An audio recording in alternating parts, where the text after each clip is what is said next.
जय माता दी। नवरात्र के चौथे दिन माँ कुष्मांडा की पूजा की जाती है। माँ कुष्मांडा माँ दुर्गा का चौथा स्वरूप है।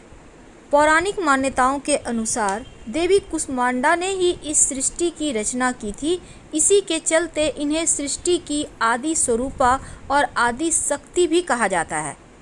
मान्यता है कि शुरुआत में हर ओर अंधेरा व्याप्त था, तब देवी ने ब्रह्मांड की रचना अपनी मंद मुस्कान से की थी और अष्टभुजा देवी अपने हाथों में धनुष, वाण, कमल पुष्प, कमंडल, जपमाला, चक्र, गदा और अमृत से भरपूर कलश भी रखती हैं।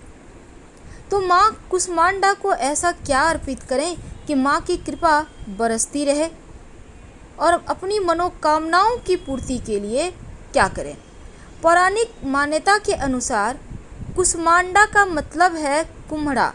कहा जाता है माँ कुष्मांडा ने संसार को दैत्यों के अत्याचार से मुक्त करने के लिए ही अवतार लिया था और इनका वाहन सिंह है। अब अगर हम अपने धर्म की बात करें तो कुम्हड़े को कुष्मांड कहते हैं, इसीलिए इस देवी को कुष्मांडा कहते हैं। पौराणिक कथाओं के अनुसार जब सृष्टि का अस्तित्व नहीं था तब देवी ने ब्रह्मांड की रचना की और माँ का निवास सूर्यमंडल के भीतर के लोक में स्थित है। और इस दिन माँ कुष्मांडा की उपासना से आयु, यश, बल और स्वास्थ्य में वृद्धि होती है और माँ की पूजा करने से बुध नामक ग्रह मजबूत होता है। तो बुध ग्रह को प्रबल करने के लिए माँ कुष्मांडा की विशेष पूजा उपासना की जाती है। इस दिन कुम्हड़ा का सेवन जरूर करना चाहिए।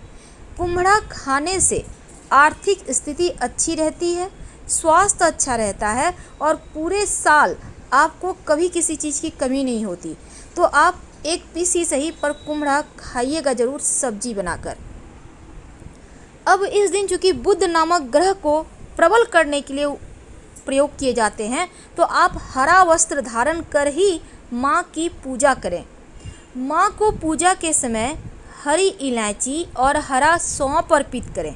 हरी इलायची आप अपनी सुविधानुसार ले सकते हैं, 2, 5, और हरा सौंफ आप एक प्लेट में रख कर माँ को भोग लगाएं। माँ का मंत्र जो 108 बार आप जरूर पढ़िएगा ताकि माँ की कृपा से जीवन में धन और स्वास्थ्य दोनों ही बना रहे। तो माँ का मंत्र है ओम कुष्मांडा देव्यै नमः, ओम कुष्मांडा देव्यै नमः। इस दिन सिद्ध कुंजिका स्तोत्र का पाठ करने का विधान है।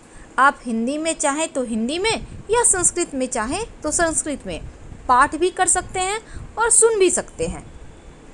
बुद्ध संबंधी समस्याओं से बचने के लिए इस दिन आप ओम बुम बुधाय नमः का जप कम से कम 108 बार जरूर कीजिएगा। आपका बुद्ध अच्छा होगा, आपकी वाणी की शक्ति बढ़ेगी, आप बातचीत करने में बेहतर होंगे, अभिव्यक्ति की शक्ति बढ़ेगी, स्किन की प्रॉब्लम दूर होगी, सौंदर्य की समस्या भी दूर हो जाएगी। तो इस दिन बुद्ध संबंधी समस्याओं से बचने के लिए आपको बुद्ध मंत्र जप जरूर करना चाहिए। आपका बुद्ध प्रबल होता है। चूँकि माँ कुष्मांडा की हम बात कर रहे हैं और बुद्ध का मतलब वाणी ही नहीं बुद्धि भी होता है। अब बुद्धि का मतलब सबसे ज़्यादा बच्चों को शिक्षा, उनकी शिक्षा अच्छी हो, बच्चे पढ़ाई लिखाई अच्छे से करें, इसलिए इस दिन विशेष प्रयोग किए जाते हैं ताकि आपके बच्चे पढ़ाई भी अच्छे से करें और उनका पढ़ाव याद रहे, बातचीत करने में वो अच्छे हो जाएं। तो उनको उनके उत्तम शिक्षा के लिए, अच्छे भविष्य के लिए उनकी वाणी और उनका जो स्किन की जैसे उनको प्रॉब्लम ना हो, हर तरह से वो तरक्की करें। इसके लिए एक छोटा सा काम करें। आपको चाहिए होगा एक सफ़ेद कागज़। आप सफ़ेद कागज़ आपको वैसे तो आपके पास होगा सफ़ेद कागज़, मतलब मैथ बनाने वाला। अब सिंदूर की सहायता से इस सफ़ेद कागज़ पर बच्चे का नाम लिखें और उसी कागज़ के ऊपर एक तांबे का सिक्का मोड़ कर, कागज़ मोड़ लीजिए, सिक्का अंदर चला गया। अब माँ के सामने रख दें। अगले दिन इस सिक्के को जो आपने कागज़ में लपेट कर माँ को भेंट किया है उसको उठाइए और बच्चों के बैग में या बच्चों के पर्स में रख दें। आप देखिएगा पूरा साल आपका बच्चा बहुत अच्छा करेगा, उनका तेज बढ़ेगा, यश बढ़ेगा, पढ़ाई लिखाई उनकी बेहतर होगी। ये तो थी कि बच्चों की शिक्षा के लिए आप बच्चों का बुद्धि को कैसे बेहतर करें और माँ का आशीर्वाद कैसे बरसे। अब हम बात करेंगे कि माँ को भोग क्या लगाएं। देखिए, इस दिन माँ को कुम्हड़े का भोग लगाने का विधान है। संभव हो तो एक कुम्हड़ा खरीद कर पास के किसी मंदिर में जाकर रखाएं। दूसरा, माँ को हलवे का भोग लगाया जाता है। कोई भी हलवा, बेसन वगैरह का हलवा बनाकर माँ को भोग लगा सकते हैं। चना का और गुड़ का भी भोग माँ को लगाया जाता है। वैसे आप अपनी सुविधा के अनुसार ही भोग लगाइए और माँ को सौभाग्य की सामग्री जरूर अर्पित कीजिएगा। ये आज के दिन करना चाहिए। तो इस दिन कुम्हड़ा, हलवा, चना, गुड़, ये 4 चीज़ का भोग लगाना है और सौभाग्य की वस्तु अर्पित करना। नहीं कुछ तो कम से कम सिंदूर चूड़ी ही माँ को भेंट कर दें और बाद में प्रसाद के रूप में आप इसको धारण कर सकते हैं। अब चूँकि इस दिन जो चौथा नवरात्रा है, माँ कुष्मांडा की पूजा हो रही है, तो माँ को सबसे प्रिय है धनिया। धनिया जो माँ लक्ष्मी का प्रतीक है और लक्ष्मी यानी धन, आर्थिक स्थिति।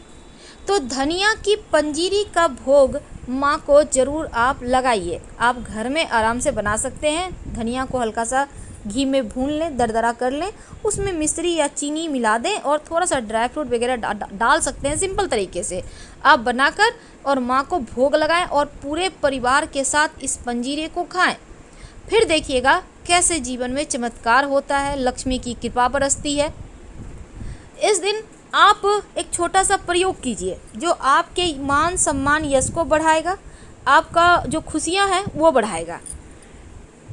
जब आप पूजा करेंगी सुबह में या शाम में, जब भी आपको मौका मिले, या फिर रात में 11 से 1 के बीच में कीजिएगा, जब आपको समय हो आपके पास।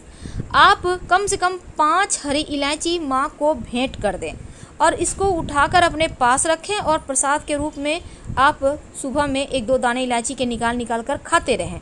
आपका भाग्य प्रबल होगा, आपका स्वास्थ्य और धन की मुश्किल दूर होगी। इस दिन रात में सोने के समय एक छोटा सा प्रयोग किया जाता है तुलसी के पत्ते का। तुलसी के पत्ते पर सिंदूर थोड़ा सा लगा दें, एक बिंदी लगा दें और रात में आप इसको अपने नाभि पर या अपने ललाट पर रख कर सोएं। मान्यता है ऐसा करने से माँ के दर्शन होते हैं और माँ के दर्शन से जीवन की बाधाएं समाप्त होती हैं। प्रयोग करके देखें, सच्चे मन से करेंगे तो माँ के दर्शन जरूर होंगे।